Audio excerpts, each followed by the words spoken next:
Почитувани присутни, почитуван амбасадоре на Словачка во нашата земја, господин Хенрик Маркуш, почитуван архиепископ Кирил Васил, администратор на епархијата во Кошице, Република Словачка, почитуван архиепископ на Македонската православна црква, Охридска архиепископија, господин Стефан, почитуван бискуп Киро Стојанов на Католичката црква во Северна Македонија, почитуван професоре, доктор Никола Јанкуловски, ректор на Универзитетот Свети Кирил и Методи, почитуван Стојан Лековски, почитувана господја Кристина Николовска, почитуван подпредседателе на владата Димитров, министерке Стефовска, академик Коцарев, председателе на МАНУ, почитувани пратенички и пратеници кои што сте денеска присутни, раководители на институциите кои што сте денеска со нас, почитувани дами и господа.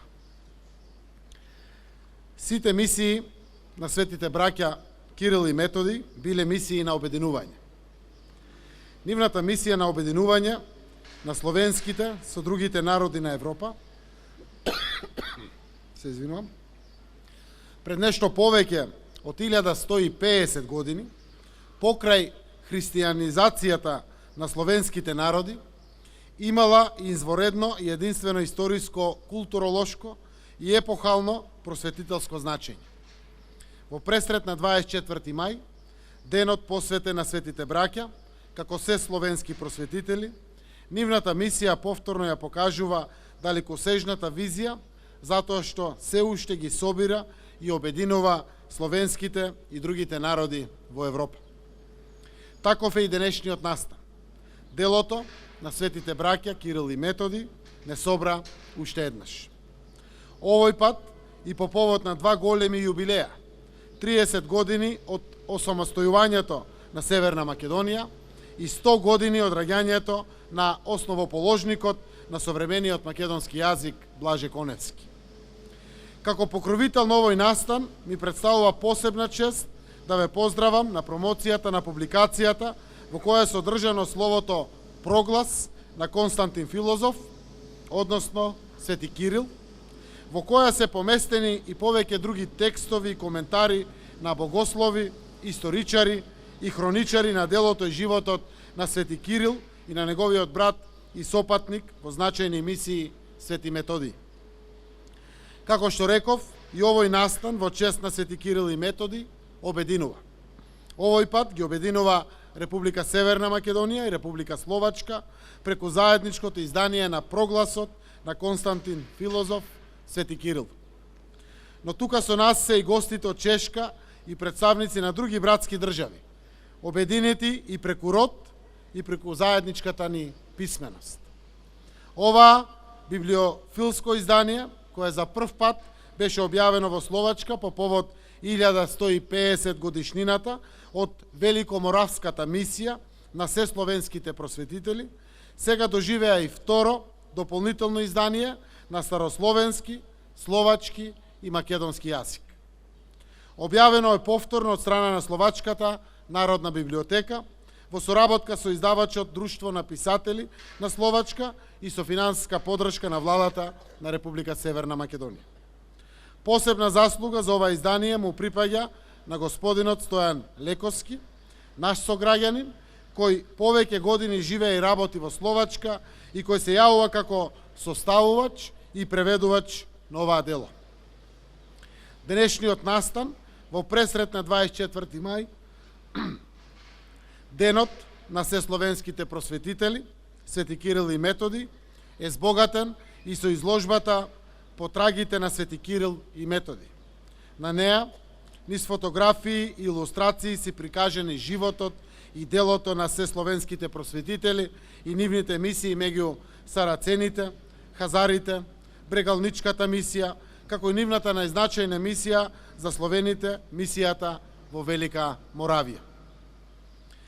Цел на мисиите во Европа, покрај ширењето на Словото Христово, описменувањето и просветлувањето, била теолошката апологија на старословенскиот јазик и неговото користење во Божјите служби кои дотогаш во Европа се вршеле само на три јазици, на латински, грчки и германски.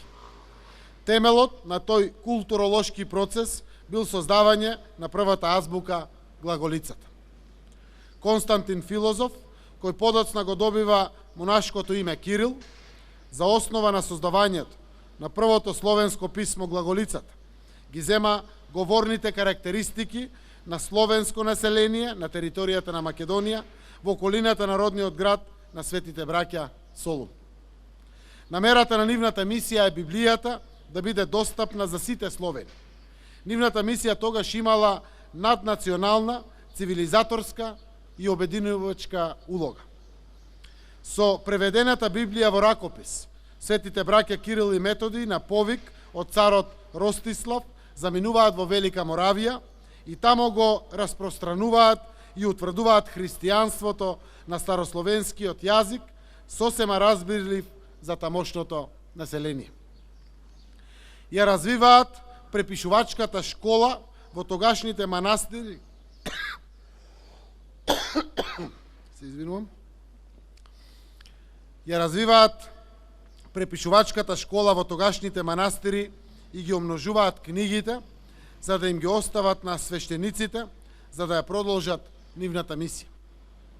На повик од папата заминуваат за Рим, каде што Кирил се разболел и умира на 14 февруари 869 година. Методий се враќа во Моравија и до смртта се посветил на утврдувањето на Христовата вера меѓу словените.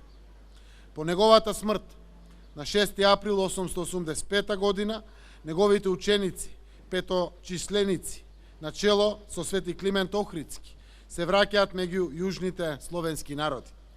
Свети Климент е испратен во областа Кутмичевица, на југ во Македонија, каде што во Охрид ја основа Свети Климентовата Охридска школа на ниво на прв универзитет во Европа. Глаголицата на Свети Кирил, која верно ги предава словенските фонетски особености, е основана на подоцнежното кирилично писмо на неговите ученици, од кои неколку века потоа се кодифицирале современата македонска азбука и јазик. Почитувани, за тоа колку е големо делото на Свети Кирил и Свети Методи, сведочи признанието кој им го оддава папата Јован Павле II во неговото послание од 31 декември 1980 година, со која ги прогласува светите браќа за патрони, заштитници на Европа.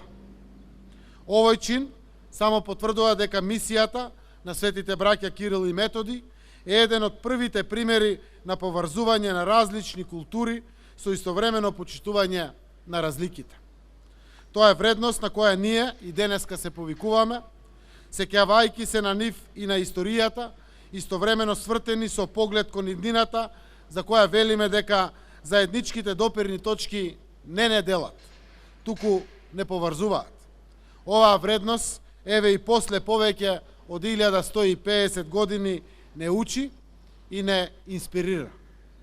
Во тој дух, ние денеска можеме да кажеме дека почитувањето на делото на светите браќа, заедно со сите останати словенски и други народи, кои чувствуваат ист долг кон нивната мисија и наследство, и ја слават нивната цивилизаторска мисија со достоинство и чест, е обединувачки фактор толку значаен за нашата современост и иднина.